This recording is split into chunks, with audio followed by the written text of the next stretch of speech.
God is good. Dear students, I'm so excited to teach you all about the protoplast and tissue culture manipulation for genetic manipulation in plants through this e-content. So while reading this topic, it may be little confusing for you, but nothing to worry about it.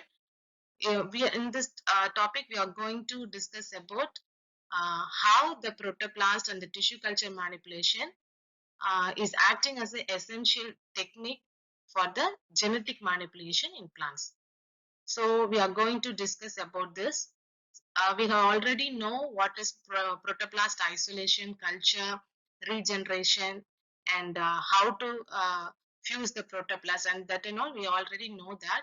And we have, I think we have enough knowledge on tissue culture method also. So we are going to see how the protoplast and tissue culture manipulation are playing their vital role in genetic manipulation in plants.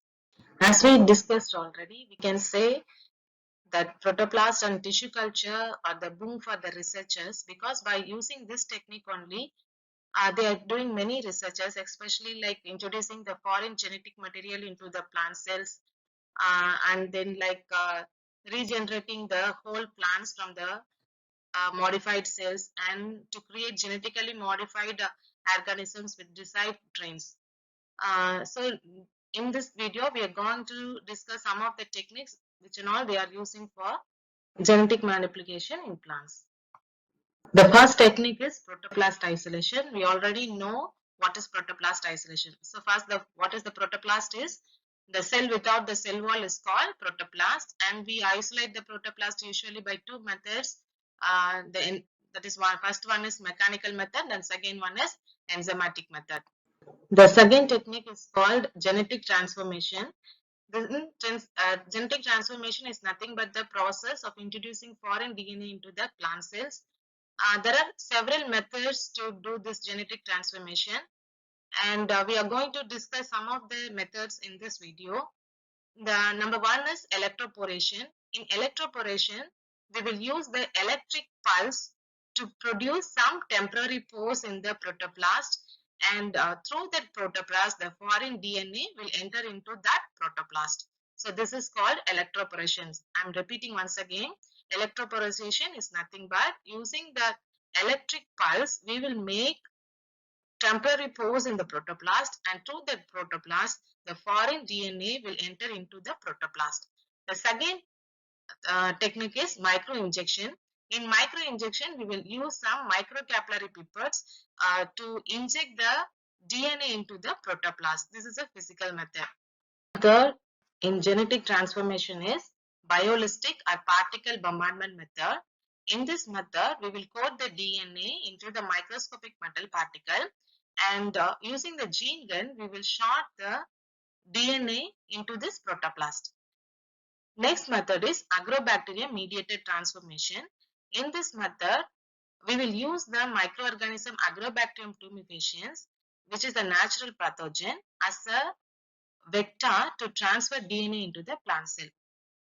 This method is widely used for many plant species. The next one is, once the foreign DNA was introduced into the protoplast, the next important technique is selection and regeneration.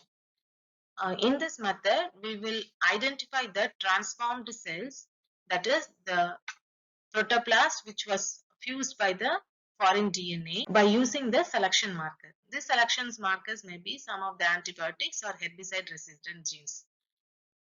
After selection, the transformed cells will be regenerated into the whole plants. The next one is tissue culture and plant regeneration. We already know what is tissue culture and plant regeneration.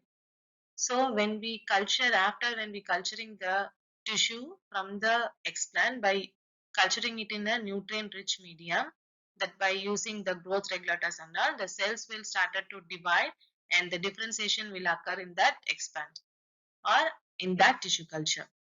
After that, after the differentiation, the callus will form, and from that the shoots, roots and all will induce to form, and from that the whole plant will develop. So this is all about tissue culture and regeneration. The next technique is conformation and analysis. This was done after once the plant was regenerated.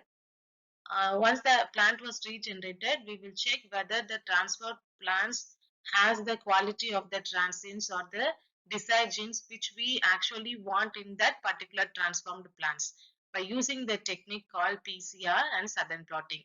This also we do to know whether the genetic manipulation was done successfully or not. From this, what we conclude is protoplast and tissue culture manipulation have revolutionized plant genetic engineering, allowing scientists to create crops with improved traits such as disease resistant, increased yield, nutritional enhancement, and environmental stress tolerance. It is worth noting that the genetic modification of plant is a highly regulated process in many countries to ensure safety and ethical considerations. So after this, what we are concluding is protoplast and tissue culture manipulation is acting a major role in creating a crop improvement like with disease resistant plants and increased yield, nutrition enhancement and environmental stress tolerant plants and etc. So there is no doubt that protoplast and tissue culture manipulation are playing their vital role in genetic manipulation in plants. Thank you.